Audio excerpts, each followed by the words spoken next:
یا مدینہ معظمہ جاتا ہے تو حجر اسود کو چومتا ہے. سوال کیا جاتا ہے آخر کیوں؟ کہا اس لیے کہ نبی نے اس کو چوما ہے.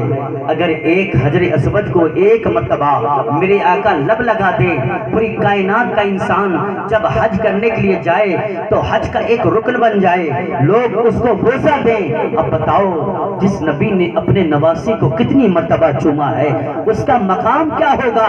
اندازہ کریں. حضرت علی فرماتے ہیں کہ یہ حجر اسود کو اللہ قیامت کے دن زبان دے گا اور یہ گواہی دے گا. حضرت عمر عرض کرتے ہیں علی یہ پتھر گواہی دے گا؟ ہاں. فرمایا عمر یہ ایمان والے کی ایمان کی گواہی دے گا اور کافر کی کفر کی گواہی دے گا. ایک پتھر جس کو نبی چوم لے قیامت کے دن وہ گواہی دے گا، تو وہ حسین جس کو نبی نے اپنے جگر کا ٹکڑا کہا ہے، وہ حسین سے جو محبت کرے گا حسین اس کی گواہی قیامت کے دن دے گا. نعرہ تکبیر، نعرہ رسالت، مسلک اعلی حضرت ذکر شہدائے کربلا مفتی عبدالرؤوف صاحب قبلہ، نعرہ رسالت. معاملات یہ ہوتے ہیں حسین نے تو سب کچھ دے دیا، ہم نے کیا دیا ہے؟ حسین نے تو وہ تاریخ یاد رکھی جو مینا کی سرزمین پہ بنیاد رکھی گئی تھی، جس سے اللہ تبارک و تعالیٰ نے اپنے خلیل سے ایک بیٹے کی قربانی مانگا تھا، اسماعیل کی. انسان کی قربانی طلب کیا. مینا کی پاتیوں میں حضرت ابراہیم علیہ السلام نے اللہ کی رضا کے لیے اسماعیل کو قربان کرنے کے لیے چلے گئے، مگر جنت کا دمبا قربان ہو گیا. کائنات میں کوئی دوسرے مذہب کے لوگ کہیں اسلام پر انگلی نہ اٹھا دیں کہ جب اسلام میں انسان کی قربانی طلب کی گئی تو پھر اسماعیل کو کیوں نہیں ذبح کیا گیا؟ کربلا والوں نے اعلان کر دیا اسلام پہ انگلی اٹھانے سے پہلے خلیل اللہ کے اولاد کو دیکھ لو. اللہ نے ایک اسماعیل کی قربانی مینا کی پاتیوں میں مانگا تھا تو حسین نے 72 کربلا میں قربان کر کے یہ اعلان کر دیا اگر انسان کی قربانی اسلام میں مانگی گئی ہے تو حسین نے کربلا میں دے کر یہ اعلان کر دیا اسلام کل بھی سچا تھا، آج بھی سچا ہے، صبح قیامت تک. نعرہ تکبیر، نعرہ تکبیر، نعرہ رسالت، مفتی عبدالرؤوف صاحب قبلہ، نعرہ رسالت. ہم نے حسین کو نہیں سمجھا. حسین آخر بات کیا ہے؟ حسین کی تربیت کیسی تھی؟ آج ہماری تربیت کا ہے. اگر اپنے آپ کے سینے میں چمڑے کا دل ہے اس سے سوال کرو ایسا کوئی مذہب ہے، ایسی کوئی یونیورسٹی ہے، ایسا کوئی کالج ہے جس سے یہ اعلان کیا جائے اپنے بچوں کو کیمسٹری پڑھانے کے لیے بھیجو، اپنے بچوں کو فزکس پڑھانے کے لیے بھیجو، اپنے بچے کو سنسکرت پڑھانے کے لیے بھیجو، مگر کسی یونیورسٹی سے اعلان نہیں کیا جاتا ہے. مگر جو قرآن ہماری ہدایت کے لیے آیا تھا آج وہ قوم کے لیے مسجد سے بار بار اعلان کیا جاتا ہے اپنے بچے کو قرآن پڑھنے کے لیے بھیجو، اپنے بچے کو قرآن پڑھنے کے لیے بھیجو. اب بتاؤ اس قوم پر ظلم و ستم نہ ہوگا؟ ارے جو قرآن نے عمر کے دل کو بدل دیا تھا، جس قرآن کے خاطر حسین نے سجدے میں سر کو کٹا دیا تھا، جس قرآن کے خاطر حسین نے پورا کنبہ لٹا دیا تھا، آج ہم اس قرآن پڑھنے میں سستی کرتے ہیں. امام صاحب آپ بتائیں، آج ہر انسان کی خواہش ہوتی ہے میرا بیٹا اچھا بنے، میرا بیٹا پرہیزگار بنے، میرا بیٹا نمازی بنے، میرا بیٹا حافظ قرآن بنے، میرا بیٹا عالم دین بنے. مگر معاملہ کیا ہے؟ آپ اپنے طرف ذرا دھیان دیں. ہماری ماں بہنیں بھی بیٹھی ہیں، ایک بچہ ہے، اس بچے کے لیے جب آپ تعلیم و تربیت کی بات آتی ہے، جب قرآن پڑھنے کی بات آتی ہے، صبح وہ منہ بھی نہیں دھوتا ہے، مدرسے ایسے ہی چلا جاتا ہے، نہ باپ کو فکر ہے نہ ماں کو فکر ہے. اب اندازہ کریں وہ بچہ 3 دن مدرسہ نہ جائے تو نہ باپ کو کوئی دقت ہوتی ہے نہ ماں کو دقت ہوتی ہے. مگر جب وہی بچہ غریب سے غریب انسان کا ہو، ایک ہی جوڑی اس کے پاس یونیفارم ہو، ایک ہی جوڑا اس کے پاس ڈریس ہو، تو ماں رات کو نرمے میں بھگو کر دھو کر اس میں پریس بھی کرتی ہے، اس کے بستے پہ کتابیں بھی رکھتی ہے، باپ 10 روپے پاکٹ میں ڈال کر پیشانی کا بوسہ بھی دیتا ہے، بچے کو الوداع کہہ کر کالج یونیورسٹی بھیجتا ہے. اب بتاؤ جب بچے نے یہ دیکھا